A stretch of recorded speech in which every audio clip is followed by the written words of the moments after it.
तो आज हम देखेंगे क्लास 6 आरबीएसई सीबीएसई के सब्जेक्ट हिंदी का चैप्टर 3 नादान दोस्त तथा इसी के साथ इस चैप्टर के सभी क्वेश्चन एंड आंसर्स भी देखेंगे।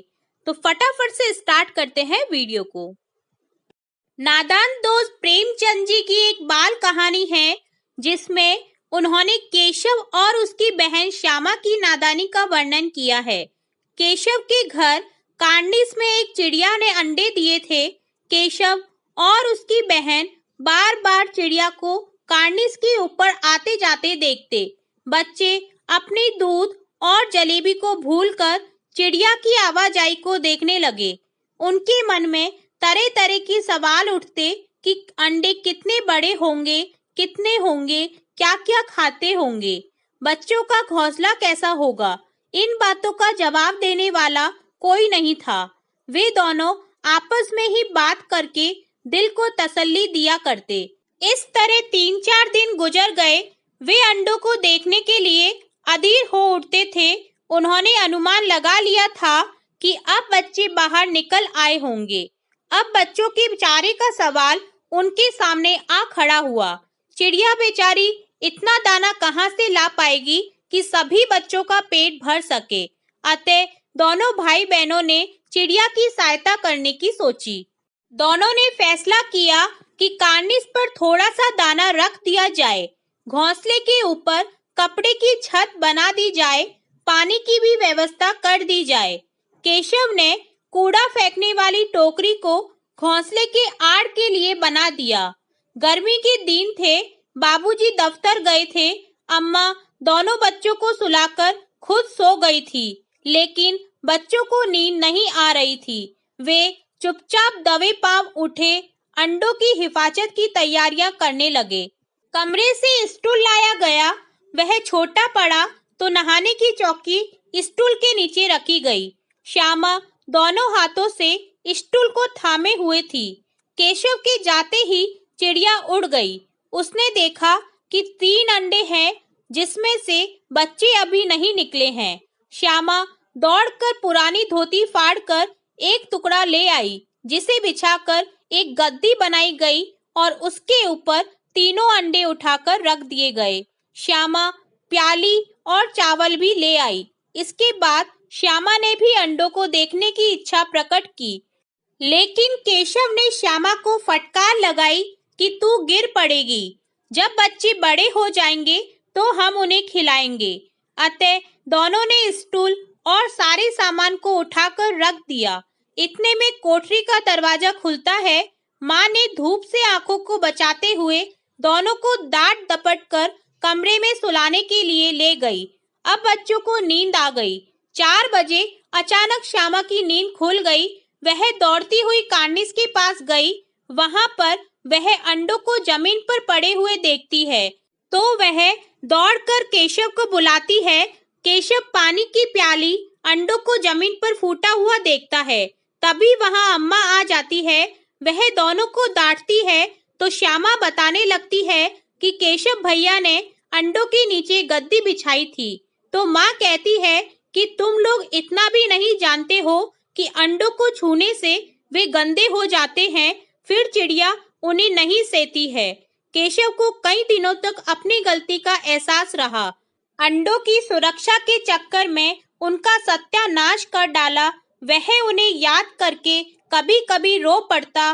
दोनों चिड़िया फिर वहां कभी नहीं दिखाई पड़ी।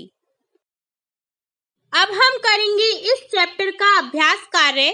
सबसे पहले है कहानी से, जिसमें क्वेश्चन फर्स्ट है, अंडों के बारे में केशव और श्यामा के मन में किस तरह के सवाल उठते थे।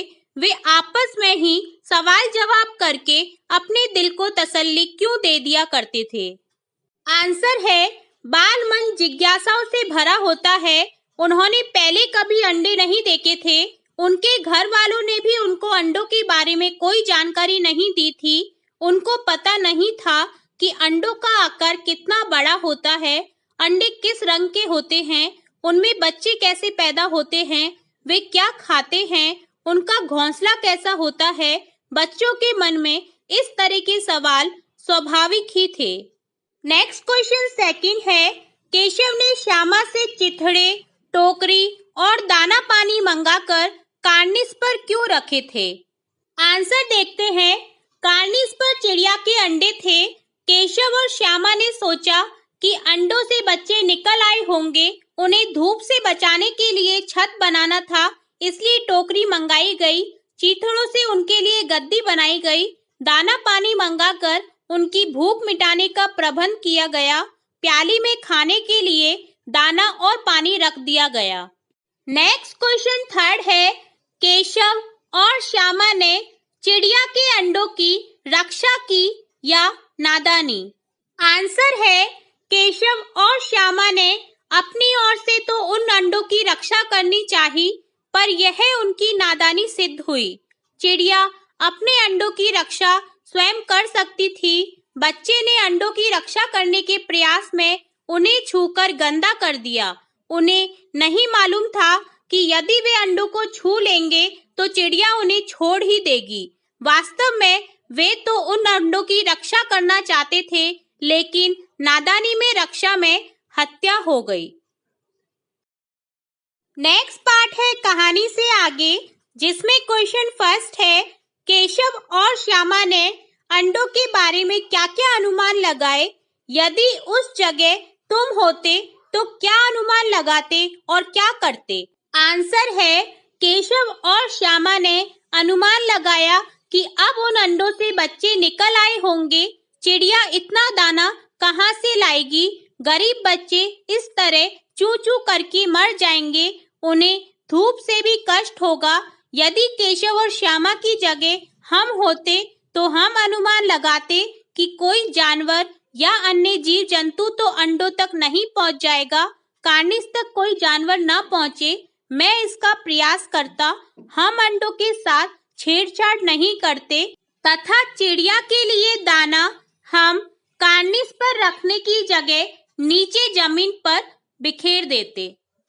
नेक्स्ट क्वेश्चन सेकंड है, माँ के सोते ही केशव और श्यामा दोपहर में बाहर क्यों निकल आए? माँ के पूछने पर भी दोनों में से किसी ने किवाड़ खोलकर दोपहर में बाहर निकलने का कारण क्यों नहीं बताया? आंसर है, क्योंकि वही समय ऐसा था जब वे बाहर आकर चुपचाप चिड़िया के बच्चे को देख सकते थे। माँ उनको देख लेती तो अंडों को हाथ न लगाने देती। माँ के पूछने पर पिटाई के डर से दोनों में से किसी ने बाहर निकलने का कारण नहीं बताया। नेक्स्ट क्वेश्चन थर्ड है, प्रेमचंद ने इस कहानी का नाम नादान दोस्त रखा, तुम इसे क्या शीर्षक देना चाहोगे? आंसर है, हम इसका दूसरा अन्य शीर्षक रक्षा में हत्या या बच्चों की नादानी देना चाहेंगे। नेक्स्ट पार्ट है अनुमान और कल्पना, जिसमें क्वेश्चन फर्स्ट है, इस पार्ट में गर्मी के दिनों की चर्चा है। अगर सर्दी या बरसात के दिन होते तो क्या क्या होता? अनुमान करो और अपने साथियों को सुनाओ। तो आंसर देखते हैं। आंसर है, अगर सर्दी के दिन होते तो केशव और श्यामा अंडों को ठंड से बचाने की व्यवस्था करते। उनकी माँ उन्हें इतनी सर्दी में बाहर निकलने के लिए डांटती। अगर बरसात का मौसम होता तो वे अंडों को पानी से बचाने के लिए चिंतित रहते। उस समय उन्हें पानी में बाहर निकलने के लिए माँ से डांट सुननी पड़ती। नेक्स्ट क्वेश्चन सेकंड है, पाठ पढ़कर मालूम करो कि दोनों चिड़िया वहाँ फिर क्यों नहीं दिखाई दी, वे कहाँ गई होंगी। इस पर अपने दोस्तों के साथ मिलकर बातचीत करो। आंसर है, चिड़िया के सारे अंडे फूट गए, इसलिए दोनों वहां से चली गई और फिर कभी वापस नहीं आई। वे दोनों वहां से किसी दूसरी सुरक्षित जगह पर गई होंगी, वहां घोंसला बनाया होगा और फिर समय आने पर अंडे दिए होंगे। नेक्स्ट क्वेश्चन थर्ड देखते हैं। केशव और श्यामा चिड़िया के अंडों को लेकर बहुत उत्सुक थे। क्या तुम्हें भी किसी नई चीज या बात को लेकर कौतूहल महसूस हुआ है? ऐसे किसी अनुभव का वर्णन करो और बताओ कि ऐसे में तुम्हारे मन में क्या क्या सवाल उठे। आंसर है, मुझे अपने घर में पैदा हुए बिल्ली के नवजात बच्चों के प्रति कौतूहल बना रहता था। एक बार मेरे घर के पिछले हिस्से में एक बिल्ली ने 3 बच्चे दिए थे। उन्हें देखकर मुझे बहुत कौतूहल हुआ। बिल्ली अपने बच्चों को मुंह में दबाकर एक स्थान से दूसरे स्थान पर ले जाती थी। उन्हें देखना मुझे बहुत अच्छा लगता था। मैं माँ से छुपाकर कटोरी में दूध रख आया करती थी और कभी-कभी अपने हिस्से की रोटी भी उन्हें खिला देती थी। मेरे मन में अक्सर यह सवाल उठता था कि बिल्ली अपने बच्चों को मुंह में दबाती है तो क्या उन्हें दर्द नहीं होता है? इस क्वेश्चन का आंसर आप स्वयं भी दे सकते हैं अपने अनुभव को वर्णन करके। नेक्स्ट पार्ट है भाषा की बात, जिसमें क्वेश्चन फर्स्ट है, श्यामा माँ से बोली, मैंने आपकी बातचीत सुन ली है। ऊपर दिए उदाहरण में मैंने का प्रयोग श्यामा के लिए और आपकी का प्रयोग माँ के लिए हो रहा है। जब सर्वनाम का प्रयोग कहने वाले, सुनने वाले या किसी तीसरे के लिए हो तो उसे पुरुषवाचक सर्वनाम कहते हैं। नीचे दिए गए वाक्यों में तीनों प्रकार के पुरुषवाचक सर्वनामों के नीचे रेखा खींचो। एक दिन दीपू और नीलू यमुना तट पर बैठे शाम की ठंडी हवा का आनंद ले रहे थे। तभी उन्होंने देखा कि एक लंबा आदमी लड़खड़ाता हुआ उनकी ओर चला आ रहा है। पास आकर उसने बड़े दयनीय स्वर में कहा, मैं भूख से मरा जा रहा हूँ, क्या आप मुझे कुछ खाने को दे सकते हैं? तो इन वाक्यों में आपको बताना है पुरुषवाचक सर्वनाम। तो जो वाक्य हमने पढ़े हैं उनमें उन्होंने के नीचे रेखांकित करेंगे, उनकी इसे भी रेखांकित करेंगे, उसने इसे भी रेखांकित करेंगे, मैं इसे भी रेखांकित करेंगे, आप मुझे इस शब्द को भी रेखांकित करेंगे। तो इन सब में हम पुरुषवाचक सर्वनाम अलग अलग डिवाइड करके देखते हैं। सबसे पहला पुरुषवाचक सर्वनाम है उत्तम पुरुषवाचक सर्वनाम, जो कि है मैं और मुझे। नेक्स्ट है मध्यम पुरुषवाचक सर्वनाम, जो कि है आप। और नेक्स्ट है अन्य पुरुषवाचक सर्वनाम, जो कि है उन्होंने, उनकी और उसने। ये थे तीनों प्रकार के पुरुषवाचक सर्वनाम। नेक्स्ट क्वेश्चन सेकंड है तगड़े बच्चे। यहाँ तगड़े के नीचे रेखांकित किया गया है। मसालेदार सब्जी, यहाँ मसालेदार को रेखांकित किया गया है। बड़ा अंडा, यहाँ बड़ा को रेखांकित किया गया है। यहाँ रेखांकित शब्द क्रमशः बच्चे, सब्जी और अंडे की विशेषता यानी गुण बता रहे हैं। इसलिए ऐसे विशेषणों को गुणवाचक विशेषण कहते हैं। इसमें व्यक्ति या वस्तु के अच्छे बुरे हर तरह के गुण आते हैं। तुम 4 गुणवाचक विशेषण लिखो और उनसे वाक्य बनाओ। तो आंसर है, सबसे फर्स्ट गुणवाचक विशेषण है काला आदमी। वाक्य में प्रयोग होगा, वह काला आदमी काफी भयानक लगता है। सेकंड है सुंदर लड़की, वह सुंदर लड़की खिड़की पर खड़ी थी। थर्ड है छोटा बच्चा, छोटे बच्चे नटखट होते हैं। फोर्थ है जंगली बिल्ली, जंगली बिल्ली बहुत खतरनाक होती है। थर्ड क्वेश्चन है जिसमें कुछ सेंटेंस दे रखे हैं, जिनके नीचे कुछ शब्दों के नीचे रेखांकित किया गया है। कै है केशव ने झुंझलाकर कहा। ख है केशव रोनी सूरत बनाकर बोला, जिसमें बनाकर को रेखांकित किया गया है। ग है केशव घबराकर उठा, जिसमें घबराकर को रेखांकित किया गया है। घ है केशव ने टोकरी को एक टहनी से टिकाकर कहा, इसमें टिकाकर को रेखांकित किया गया है। और फिफ्थ सेंटेंस है श्यामा ने गिड़गिड़ाकर कहा, तो यहाँ पर गिड़गिड़ाकर को रेखांकित किया गया है। ऊपर लिखे वाक्यों में रेखांकित शब्दों को ध्यान से देखें। ये शब्द रीतिवाचक क्रिया विशेषण का काम कर रहे हैं, क्योंकि ये बताते हैं कि कहने, बोलने और उठने की क्रिया कैसे हुई है। कर वाले शब्दों के क्रिया विशेषण होने की एक पहचान ये भी है कि ये अक्सर क्रिया से ठीक पहले आते हैं। अब तुम भी इन 5 क्रिया विशेषणों का वाक्य में प्रयोग करो। तो आंसर देखते हैं। सबसे पहला क्रिया विशेषण है झुंझलाकर, जिसमें हम वाक्य में प्रयोग करेंगे मोहन ने गुस्से में खाना झुंझलाकर फेंक दिया। नेक्स्ट है बनाकर, तो वाक्य में प्रयोग करेंगे राघव ने रीना को मोतियों की माला बनाकर दी। गए है घबरा कर, जिसका वाक्य में प्रयोग करेंगे सुमन ने माँ से घबरा कर झूठ बोल दिया। गए है टिकाकर, जिसका वाक्य में प्रयोग करेंगे सुमित ने डंडे को एक दीवार से टिकाकर रख दिया। और लास्ट है गिड़गिड़ाकर, जिसका वाक्य में प्रयोग करेंगे कल मंदिर के बाहर एक भिखारी गिड़गिड़ाकर भीख मांग रहा था। नेक्स्ट फोर्थ क्वेश्चन है नीचे प्रेमचंद की कहानी सत्याग्रह का एक अंश दिया गया है। तुम इसे पढ़ोगे तो पाओगे कि विराम चिन्हों के बिना यह अंश अधूरा सा है। तुम आवश्यकता के अनुसार उचित जगह पर विराम चिन्ह लगाओ। तो हमें नीचे जो रीड करने के लिए पैराग्राफ दिया गया है उससे पहले हम रीड करते हैं, देन इसका आंसर देखेंगे।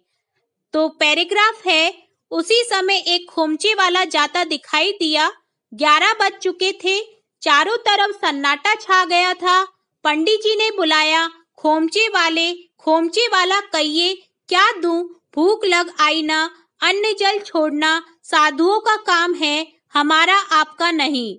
मोटे राम अबे क्या कहता है, यहाँ क्या किसी साधु से कम है? चाहे तो महीने पड़े रहे और भूख ना लगे तो तुझे तो केवल इसलिए बुलाया है कि जरा अपनी कुप्पी मुझे दे, देखूं तो वहाँ क्या रेंग रहा है, मुझे भय होता है। तो चलिए इस पैराग्राफ को कंप्लीट करते हैं विराम चिन्ह के साथ। तो आंसर है उसी समय एक खोमचे वाला जाता दिखाई दिया। 11 बज चुके थे, चारों तरफ सन्नाटा छा गया था। पंडित ने बुलाया खोमचा वाला कहिए क्या दूं, भूख लग आई ना, अन्न जल छोड़ना साधुओं का काम है, हमारा आपका नहीं। मोटे राम अभी क्या कहता है, यहाँ क्या किसी साधु से कम है?